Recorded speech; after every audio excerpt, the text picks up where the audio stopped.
за Швајцарија е земја на референдумите.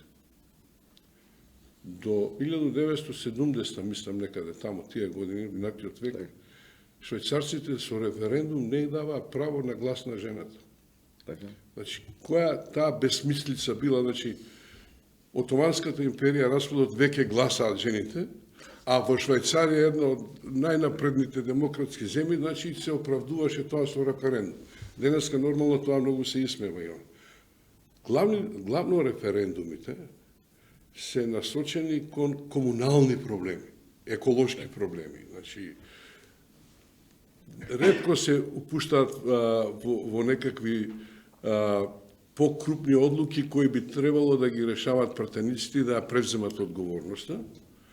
И затоа треба да се има однос политички, демократски, кон сопствената јавност, да се прифатат овие, ајде да ги речеме, тешки компромиси што ги прави Македонија, бидејќи се покажа дека во текот на целиот изминат период од 30 години, ајде да скратам 25, откако сме кандидати и така и откако сакаме да влеземе во Европската Унија, се потешки и потешки се условите кои доаѓаат. Значи, не се намалува она што ние го одложуваме постојано.